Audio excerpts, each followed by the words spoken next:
Hey guys, Average Scarecrow here with another Raid Shadow Legends video. Thank you so much for dropping by the channel. As always, I really appreciate it.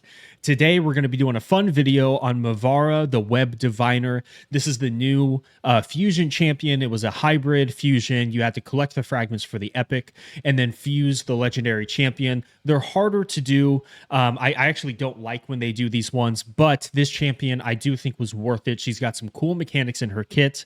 And today, we're going to be unlocking the full potential of this champion, and it all has to do with her great kind of perfect synergy with Glorious Palace, the new support champion, legendary support champion out of the Argonites faction. But before we get into all that, let's go over Mavara, the Web Diviner, her kits, her build, masteries, relics, so on and so forth, like we always do. So let's go ahead and jump straight into it. Mavara, the Web Diviner, she's a Magic Affinity Dark Elves champion, legendary support champion.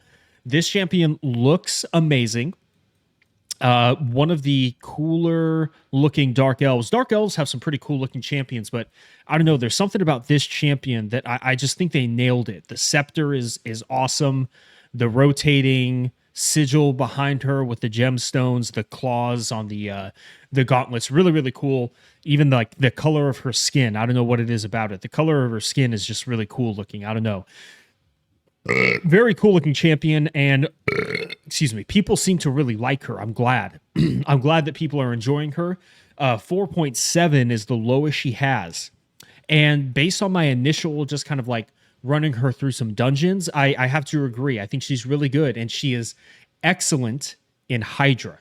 Excellent in Hydra. So what is she doing? On the A1 here, we've got Strike on My Mark, attacks one enemy, places a fervor buff for 2 turns on a random ally except this champion. If the randomly selected ally is already under a fervor buff, places it on another randomly selected ally. Passive effect. There's a passive on the A1.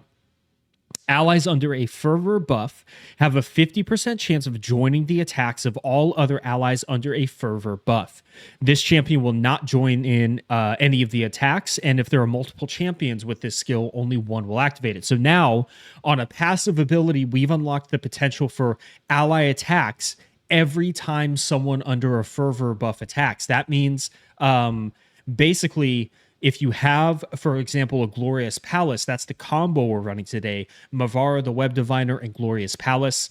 Glorious Palace has an AoE fervor for 2 turns on a 3-turn cooldown.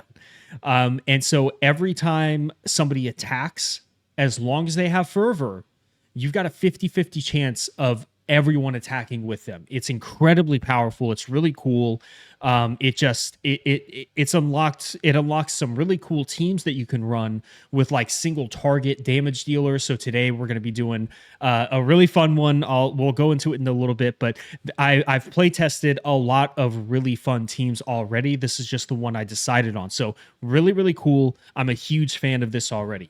On the A2 here, Nexus of Silk. This is on a 3-turn cooldown when booked from a 5-turn cooldown. Places a Strengthen, 25% Strengthen, and a 50% increased resistance on all allies for 2 turns. Also, equalizes the HP level of all allies. It will be brought up to the level of the ally with the highest HP. So Strengthen is fantastic for damage mitigation. Increased resistance isn't my favorite buff because I tend to just like to build my champions with a lot of resistance. However, if you get this champion in the early to mid game, this ability is going to help you tremendously because it enables you to build your champions with a little bit less resistance and focus on other things and still be able to resist debuffs from bosses. So for progression, I think this is fantastic. And then for high-end level like PvP, I actually think this is a really good ability. The Equalize HP is also one of the best heals in the game because if you have someone with full HP and you use this, you can basically bring every single person back up to full HP, even if they're like at 1 HP. You can get like a 99% heal on this ability in certain situations, right? So it can be a very, very, very powerful heal as well. So really cool. On the A3, we've got the Webs of Whisper. Again, a 3-turn cooldown when booked from a 5-turn. It's a single target revive with 50% HP and 50% turn meter.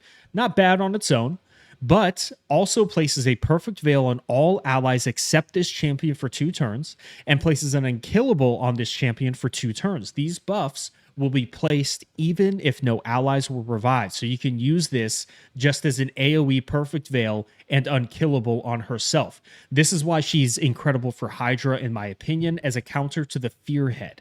Perfect Veil is the only way, Veil and Perfect Veil are really the only ways to like hard counter the Fearhead, because the fears will go through block debuffs. You have to cleanse them off. It's every time you hit it, so it's just constant fear, fear, fear. I guess intercept as well can work, but I don't know if there's an AoE intercept in the game yet. Is there? So anyway, there might be. Don't quote me on that. There might be. But AoE Perfect Veil, Veil and Perfect Veil just totally neutralize it. So you can attack them. As long as you have Veil or Perfect Veil, you won't get the Fear debuff placed on your champion. So Perfect Veil is excellent S tier ability as a counter to the Fear Head. On the passive here, she's got another passive, Theridine Visions. For every 8 buffs the enemy team receives, increases the turn meter of all allies by 20%. And for every 16 buffs this champion and their allies receive, heals all allies for 20% of their max HP. So a 20% heal every 16 buffs. You actually churn these buffs out a lot quicker than I think a lot of people realize. So you're getting a pretty relatively consistent 20% heal, which is great. But then a 20% turn meter fill every time the enemy team receives 8 buffs. In Arena, this is really powerful. If you go up against a Siphi, for example, you're getting this buff immediately. You're getting that 20% turn meter fill immediately. It's really, really good. Really, really good. And, you know, there are so many heavy buff teams in Arena right now. Even something like, you know, if they get, maybe all of them have Stone Skin, and a couple of them have Intercept, and a couple of them have Feral, so they're getting buffs at the start of the round. You'll also get turn meter fill if, let's just say, for example, hypothetically, you go into Arena, all 4 of them have Stone Skin, and all 4 of them have either Feral for the block debuffs or Intercept for the pinpoint. You'll get the 20% turn meter fill straight away. At least that's what it seemed like to me when I was playtesting her in Arena. So it is incredibly powerful as a passive ability in Arena. She's got speed in Arena battles by 28%. I will more than likely go for her 5-star soul. It depends on what the event looks like for it. But I will more than likely go for the 5-star soul. And then I'll probably put her as a blessing, probably in Intimidating Presence at 5-star. So a 15% aura boost with a 20% aura weaken on the enemies is a really, really good option. You could also go Lightning Cage because she does have a lot of buffs. You can go, I don't know, Temporal Chains might be a good one. So you can get so Temporal Chains would synergize well with their passive. So you can go, you know, at 5-star, you're decreasing enemy speed by 5% for each active buff up to 15%. So you're going to destroy their speed in a sense a little bit, while also getting turn meter boost for the same buffs that they're receiving. A lot of good options here. Polymorph for Arena, Brimstone for PvE, 5-star Brimstone for PvE would be really good. Yeah, lots and lots and lots of good options. So that's the kit. Very, very good. On the masteries, I went defense support, no damage on this champion. On the defensive side, we're picking up Tough Skin, Blast Proof for AoE damage mitigation, Rejuvenation to increase the amount of healing and shield she gets by 5%, which she has on a passive, so that's pretty good. 50% chance on Resurgent to remove a random debuff from this champion when they lose 25% or more of their max HP from a single enemy skill.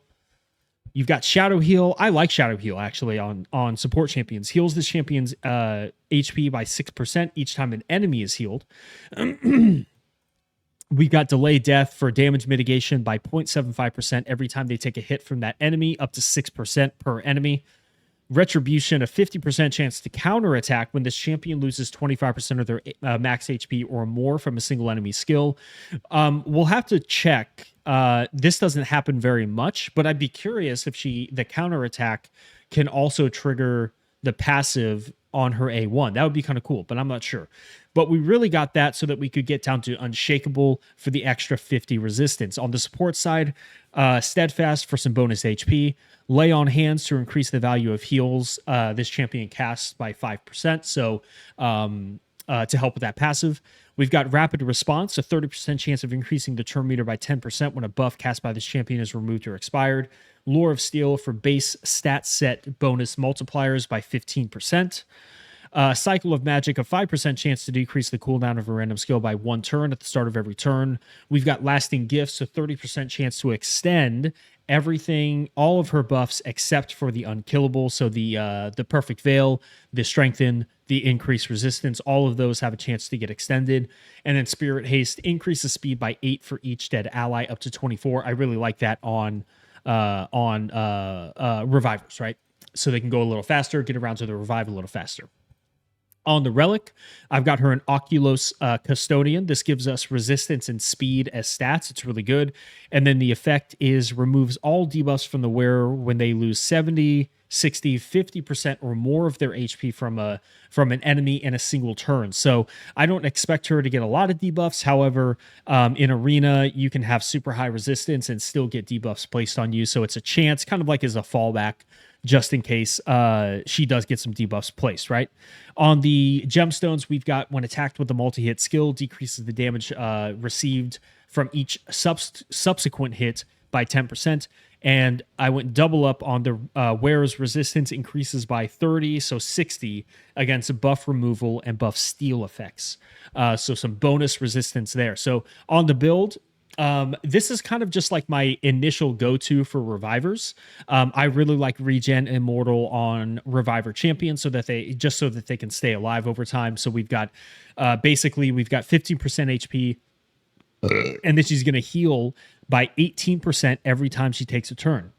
I've got her in 2-piece chronophage for the resistance and speed, and the stone skin for HP, and then it's a resist with triple speed on there. So as stats, we're looking for are HP, defense, speed, and resistance. She doesn't need any accuracy. She doesn't need any attack. She doesn't need any crit rate or crit damage. So I would prioritize speed, resistance, HP, and defense, right? We want her to be tanky. We want her to survive. We want her to be semi-fast for PvE and really fast for PvP. And then we want a lot of resistance. So on the total stats here, you can see I've got 80,000 on the HP, 31 on the defense, 257 on the speed, and 576 on the resist. So 576 on the resist. And remember, against buff, steals, and removals, that's going to go up to what, 636, I believe. And then when we get the 5-star soul, if we get the 5-star soul, we'll also get the 75 resist from that as well. So still a little bit of work to do, but it's really good. All right, guys. I'm not going to waste much more time. I do want to call out again, the synergy with her kit with Glorious Palace, who we're going to be running with her. Glorious Palace has a Gift of the Phallus. It's a full cleanse with block debuffs and fervor on all allies for 2 turns on a 3-turn cooldown. So we're going to be running them together, and we're going to be doing most of the dungeons, not all of them. We're going to do some Doom Tower bosses. We're going to do the event clan boss. A lot of stuff going on. Let's go ahead and jump straight into it. So we'll start off in Iron Twins, and this is pretty much the team we're going to be running here. So we've got Phenax, who's got a hard-hitting A1, which can place an extra hit if they're under any debuffs. We're going to be doubling up on ally attack, and we're going to be running Queen of Hearts. So Queen of Hearts has an AoE, decreased defense for 2 turns with turn meter fill on the A1, and she's got an increased attack with an all allies ally attack. So really cool synergy here. We're basically going all out on the ally attack here. But we also open up the door to just a lot of support as well. Donnie's going to help us reset, and he's going to keep us alive for a little bit longer as well. So you can see the fervor. I'm actually going to slow these fights down a little bit so that we can watch it, because it can be a little bit harder to see sometimes. So we go in with the hard-hitting A1, and now everyone has fervor. So we go in, boom. That wasn't the ally attack. It's a 50-50 chance, remember? And there's the ally attack. So we're just getting that hard-hitting A1 every time somebody, or every time they... or I'm sorry, half of the time. There's another one right there.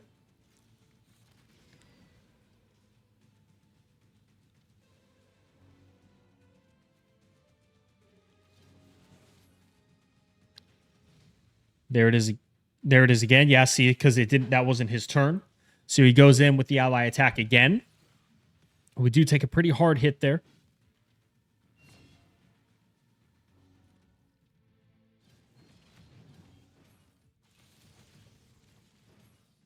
I wonder why. I must have the presets a little wrong here.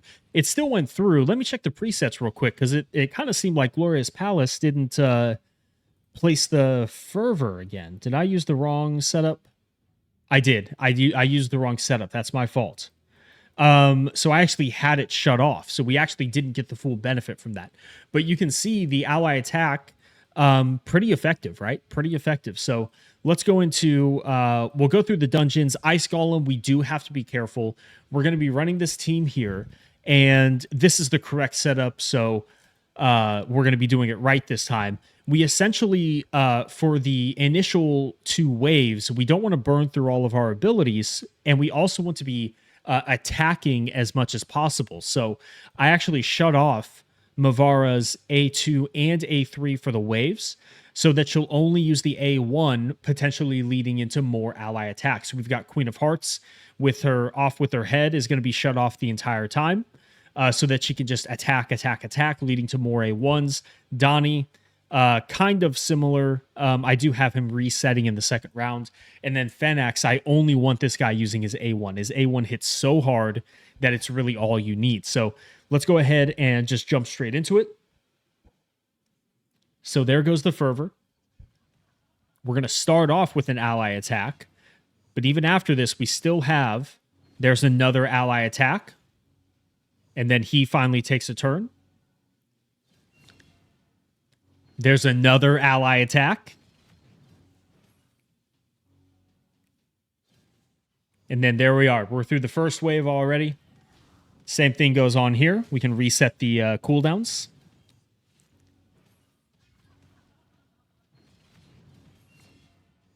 And keep in mind, with Fenax, you're block reviving everybody with this. I mean, it's so powerful. It's so powerful. You're block reviving on everybody.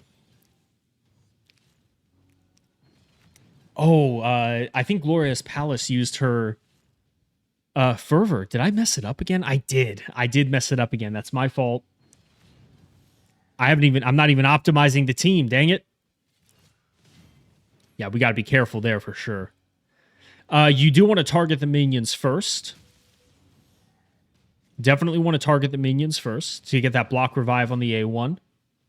Not quite, not quite. There it is. So block revive there. Now we want to target the other minion here. And now you can see we're going in already with the ally attacks.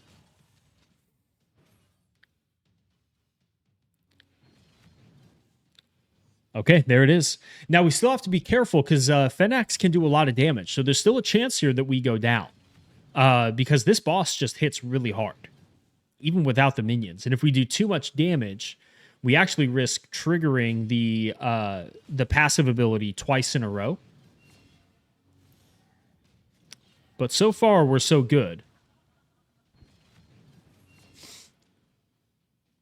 Yep, here it comes. Boom, big hit. And yeah, you can see there we did it twice. Thankfully, we're still a little weak. But we've got that unkillable as well. Remember that. We've got the unkillable, which is nice. Okay, so we go down. Boom, look at that revive. Now Glorious Palace can use her revive. These two make a great combination. A really, really good combination. Another hit coming in, but we're okay because we've got the minions dead. And then the ally attack to finish it off. So I really like running like an ally attack champion with the combination of Mavara with Glorious Palace. It's a lot of fun because you get the guaranteed ally attack, but then you're getting just as a passive 50-50 every time someone takes a makes an attack. Sorry, you're getting another one. So it's just a 50-50 chance to get another one. It's really, really cool.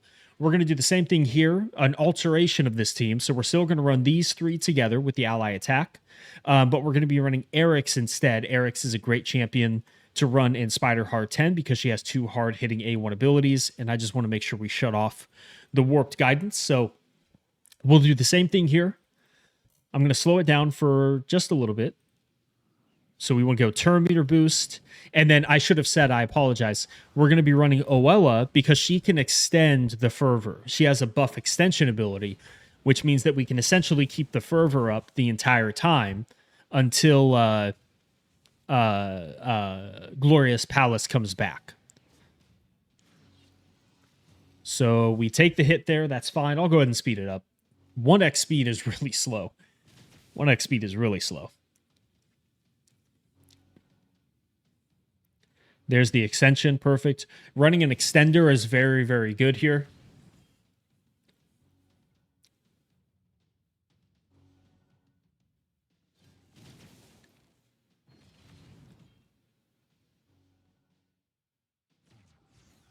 Oh, forgot to turn the A2 off. That's fine. And we're just chipping away, chipping away, chipping away. There you go. And look at that. You saw that heal there, right? 16,000 heal. So the heal from Mavara is very good. It's a solid heal. They're all ally attacking with Eric's when Eric's goes, but you really want... There it is. Okay. I was going to say, you really want Eric's to be the one ally attacking with everyone else. But it's like everyone's ally attacking with Eric's. You want it the other way around. Lots of big heals. It's a tanky team, which is good.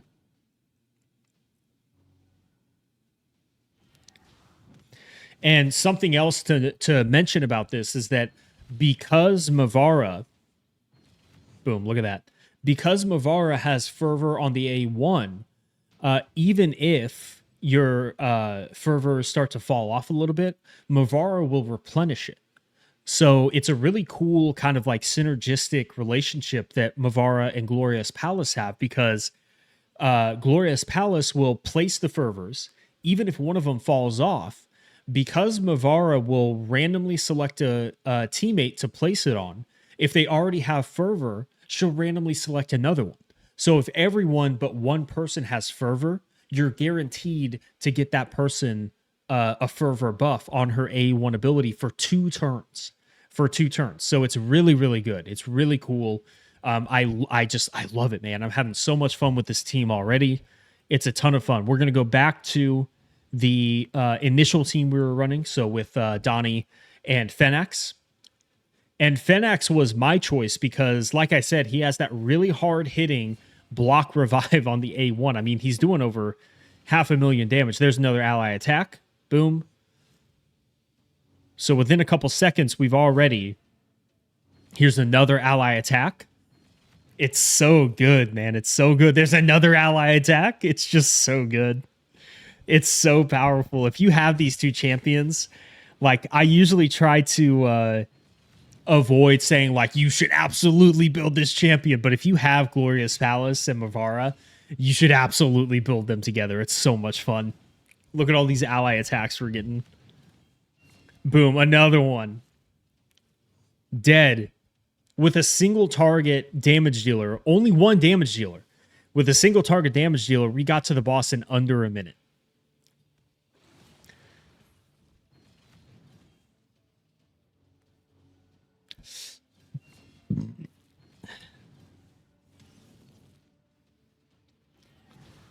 Perfect. There's the fervor. It's so good. It's so good. Back-to-back ally attacks. It's just so good. There's going to be so many teams that can come out of this. Like, you're going to have, like, you know, Marius teams with fervor, where Marius has, like, Stormcaller, and so he's going to be stunning people all over the place. You're going to have, like, Empress teams with the block revive on the alternate form in Arena. You're going to have so many teams coming out of this. I feel like I think this could be a lot of fun in Arena. I think I might make a separate video for Arena once I've had a little bit more time to test it out. But, you know, 1 minute and 54 seconds, it's not like it's the fastest team to get through these dungeons, but it's so fun watching them just churn out all of these ally attacks. It's so cool. You got Fennex here with 12.3 million damage, but then I do want to call out the heals here. So Glorious Palace with 1 million in heals. I expected that. She's got a strong heal on the A1. Donnie also has a strong heal, 687,000, but look at Mavara, 644,000 on the heal. That's on her passive. That's really, really good. And then I guess I should also call in, or also call this out.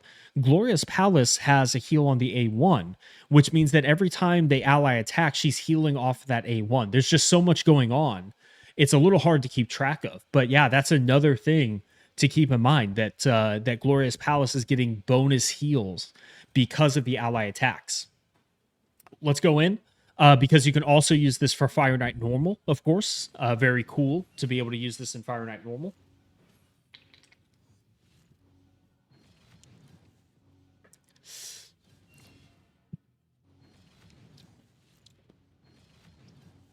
I was running while this is going. I'll call out some other champions that I was playing around with on this. You can do a really fun instead of Queen of Hearts, you can run a really fun Mikage Ninja duo. Because they'll ally attack together every time, or Ninja will ally attack with Mikage every time she uses her A1, but then you'll also have the synergy of he'll basically have a 50-50 chance of ally attacking with everyone else as well. So that's a really fun team. I used Varl the Destroyer. That was another fun one. What's his name? Quintus, I think. The Void Legendary Bannerlord. I think that's his name. From Live Arena is another fun one. He's got a hard-hitting 4-time hitter on the A1, potentially. So that's pretty cool. And then here we go. So now we're ally attacking. And then look at that. Because we've got the ally attack with Queen of Hearts, that's another thing to call out. Because Mavara is ally attacking with her A1 when Queen of Hearts attacks, Fennex had lost his fervor, but on the ally attack, he got it back because Mavara used her A1. It's just so good, man. It's so good.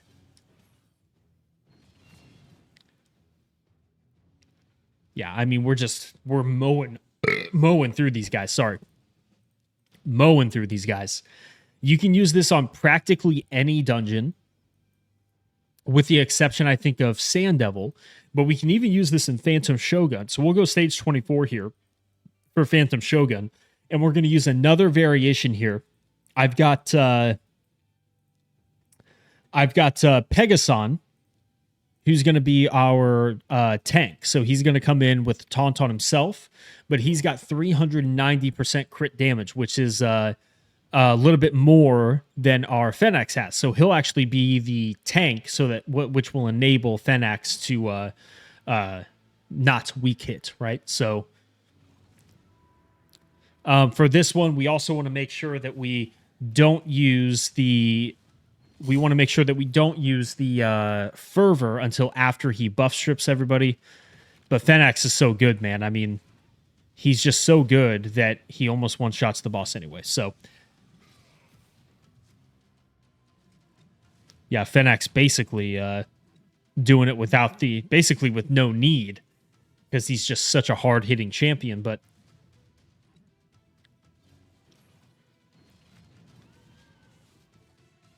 yeah, so actually a little bit of bad luck on that one with the fervor. We didn't ally attack that much, but Fennex is just such a hard hitter that he basically annihilated the boss anyway on his own. He actually deals a little bit too much damage. So what if we did instead? No, you know what? It's fine. It's fine. I think you guys get the idea, right? I think you get the idea. A very, very fun team. Very cool. And the thing I like most about it is that you can interchange a lot of these parts. You don't have to run Fennex. You don't have to run Queen of Hearts. You don't have to run Donnie. You can run all sorts of different champions. Really, the only two that you need are Glorious Palace and Mavara. But the other ones, it enables you to have like an ally attack team without necessarily having an ally attack champion. It's really, really cool. It's really, really cool. So let's go into floor 80 of the Eternal Dragon, and we'll run the same team. Like I said, this is the team that I wanted to experiment with for this video, but there's plenty of other ones. And we actually...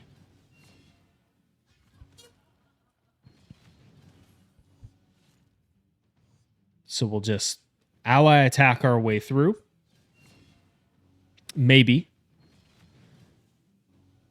Actually, again, we're getting a little bit unlucky with the ally attacks.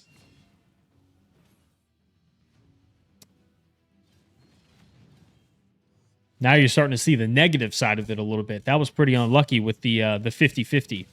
If there's one downside, that's really it. I mean, there's a chance that you don't ally attack that much, but there we go, right back in with the ally attack, which is great.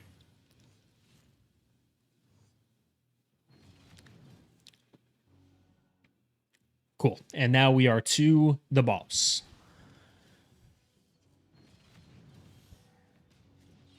So we'll place all of our buffs. Perfect.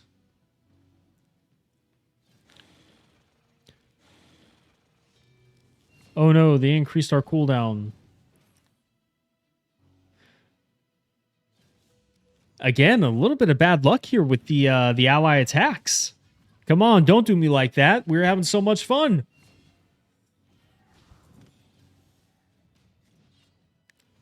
Fanax taking care of business on his own, though, to be honest with you.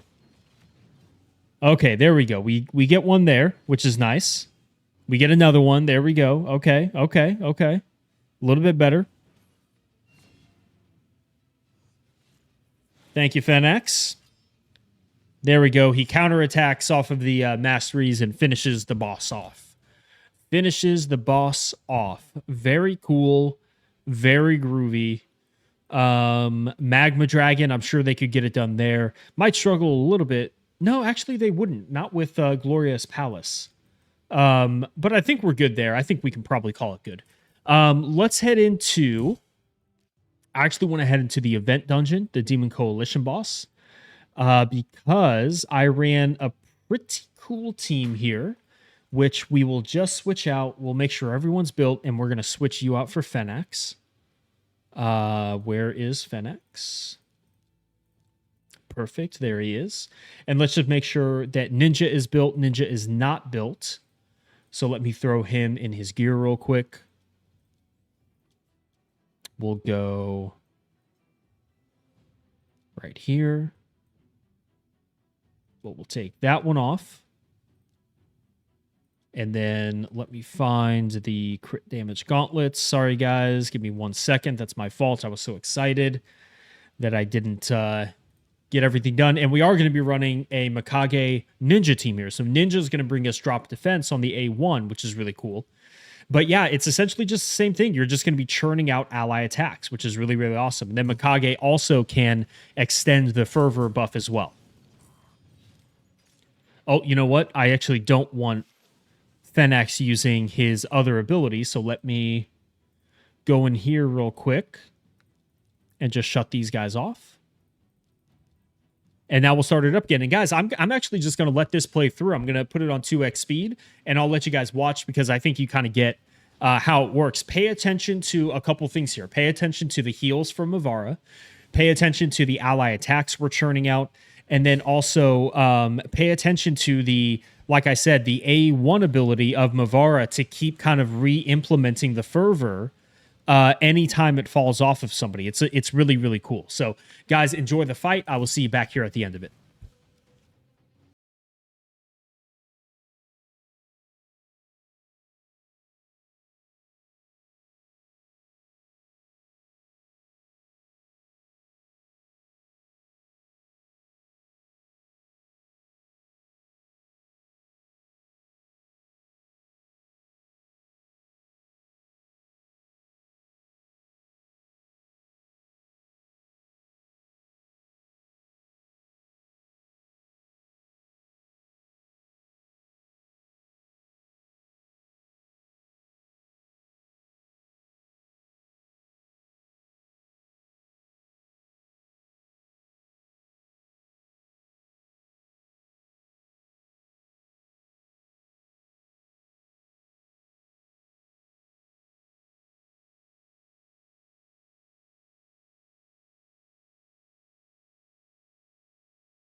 Alrighty, guys, that's going to do it for that fight. Hope you enjoyed it. 9 minutes, 21 seconds, 54 or about 55 million damage coming out of Fenax, 62 out of Ninja. Look at the heals here, 4.3 million coming out of Glorious Palace, but 4 million coming out of Mavara. So Mavara, a very, very, very competent healer as well. Like I said, that HP equalizer, very, very good. Something I'm curious about, and I'll be honest, I did step away for a little bit so I could get some laundry done. But I wonder if the ally attack between Mikage and Ninja overrides the passive on the A1. Like, you can't use both of them together, because it seems like when Mikage A1'd, Ninja A1'd, but I don't think I ever saw anyone else attack on that ability as well. So it actually might be a little bit redundant to run both of them together. It might actually be better to run somebody maybe instead of Fenax, we run because he'll have drop defense, maybe we run just a single damage dealer and just run what's his name? Oh my gosh, the Alice champion. The Mad Hatter, sorry, because Mad Hatter has weaken hex and an ally attack with the ally with the highest crit damage. So that could actually be, so essentially what you would do is you would run double ally attack with an ally attack on the A1 with Mikage, but then anytime one of the other three goes in, Ninja also goes in with the A1 as well, potentially on a 50-50 chance. So that could be another good team. I'm not going to run it here. Because I don't want to, use up everybody's time, but that could be another good option. So, but still, the damage comparable. These two very good damage dealers, very competent damage dealers, and Mavara, a very, very, very competent healer as well. So, guys, give me 1 second so I can get a Hydra team put together. We're gonna go into Hydra. And then I think we'll probably wrap up the video with a Hydra run. And then I will probably leave a PvP video for another time, just because I don't want this one to go super long. This one is going quite a little while. So give me 1 second and I will be right back. Ooh, I'm back. And I shaved. Did you guys notice? I shaved. I just got my stash now. Sorry, I had to step away. Was getting ready for work tomorrow. Had to, get some stuff done. But I'm back now. I put the Hydra team together. We've got Glorious Palace with Mavara, of course. We're going to be running Marius with the enemy max HP. Big enemy max HP hits are still super important for Hydra. Grazor going to be our provoker. Fenax, the hard-hitting A1, and he's also got lost my train of thought, 80% chance of placing block buffs on an AoE. So for that poison cloud head, it's on a long cooldown, but it's fine as long as we get it at least some of them without block or poison cloud will be okay. And then Queen of Hearts, ally attack with the AoE drop defense and increased attack for Fenax as well. So I'm going to let it go through. We might have to reset once or twice, possibly. It depends on the block buffs. But as long as everything's going good, we are going to, I'm going to essentially just kind of let you guys hang out and watch the fight. So there goes the provoke. We don't get 3%ed there, which is great. And we're already getting plenty of ally attacks, which is perfect. And unfortunately, we don't land 3 of the block buff. So I am going to restart real quick. Sorry, we do have to do that sometimes. Sorry. I didn't have room to bring in a dedicated block buffs champion, so we're just going to play around with the RNG a little bit. It's a shame because we were getting super lucky early on with those ally attacks. Oh, but we get it again, so that's nice. Perfect. There it is. We've already almost taken down the provoke head. Kind of unlucky again. I think we'll be okay, though. I'm going to let it play through. 2 poison clouds go out. I think he double weak hit, maybe. I don't know. But anyway, I'll go ahead and let it play through. If I need to step back in to do anything crazy, I will. But otherwise, just enjoy the fight, guys. And I'll see you back here at the end of it, okay?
All right, guys. Here we are towards the end of the fight now. Everyone's getting consumed. About 300 million damage coming out of this team. Fennex, I was kind of watching there towards the end. I did have to step away to get some stuff done. So I let it just play through on auto. I caught a little bit of the fight though, or most of the fight, I should say. And the synergy between all of these ally attacks with Fennax's A1 is incredible. I mean, I saw him hitting upwards of like, 2.4 million damage, like 1.2 million on each hit on the A1 when he was ally attacking. And it's just incredible how much damage he's putting out. Even Marius with the A1, which, to be fair, AoEs take a lot of damage mitigation, but still being able to, on decapitated heads, on the A1, hitting for hundreds of thousands of damage off of that fervor ally attack mechanic is really, really fun to watch. It's really cool. So here we are, final champion up. It's Mavara, which is cool because the video is really about her. But there it is. We get consumed, almost 300 million damage. And look at this, Fennex, 120 million damage. He out-damaged Armarius, an enemy max HP champion. Look at the heals here. Mavara actually out-healed Glorious Palace, 8.18 million in heals. Glorious Palace, 8.13 million in heals. Grazor, he's got a heal on his A2. He comes in with 3.2 million. Queen of Hearts, 3 million damage. Glorious Palace, 6.5. Lots of damage going around. 47 out of Grazor. Guys, this team is so much fun. I really am having a blast playtesting this team.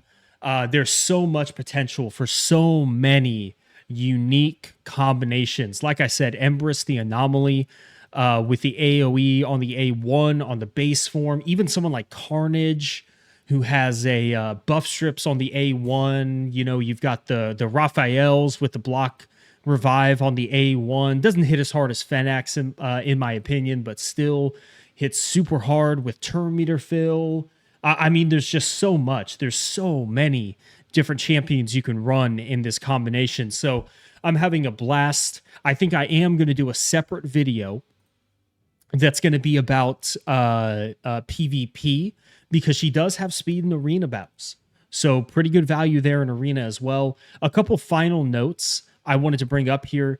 Again, I just want to reiterate that the perfect veil on all allies except herself is very, very, very cool for Hydra. It wasn't 100% guaranteed. Sometimes it's on cooldown. Sometimes the Fearhead manages to sneak one through on us, but still a really, really, really good counter. Like as I was watching it, I was thinking to myself, like, okay, like if I didn't have her on the team, I would have had like 6 straight fear procs, where I would have lost just like 6 turns in a row. Someone would have gotten consumed. We wouldn't have been able to deal any damage to get him back, and it would have been a disaster, right? But she comes in with that perfect veil on an AoE for 2 turns on a 3-turn cooldown and offers a very reliable counter to the Fearhead in Hydra. And she even offers us a little bit of value against the Mischief Head as well, with that increased resistance, being able to more consistently resist the buff steals from the Mischief Head. So very, very good champion. The synergy between her and Glorious Palace is absolutely incredible. If you guys want, I can do a dedicated video just on Mavara, if you guys want, where we see how it all works out when it's just her applying the fervor. But I think if you have Glorious Palace and Mavara, the Web Diviner, I think you should absolutely be running them in duo teams. I think it's a lot of fun. I hope that they come together a lot in Centranos, and I'm certainly going to be considering running them together a lot in Grim Forest as well during the next reset. So guys, that's going to do it for me. I'm going to hop off of here, get the video edited before I go to bed. It's already midnight. I got to be up at 6. So it's going to be a late night for me getting this video edited. I hope you guys enjoyed it. Thank you so much again for all of the recent views and follows and comments and video suggestions. It really means a lot. You know, I do this for fun as a hobby, outside of my full-time job. But knowing that you guys are getting some value out of these, is really, really cool. I really appreciate it, guys. Take care, and I will see you on the next one. Bye, guys.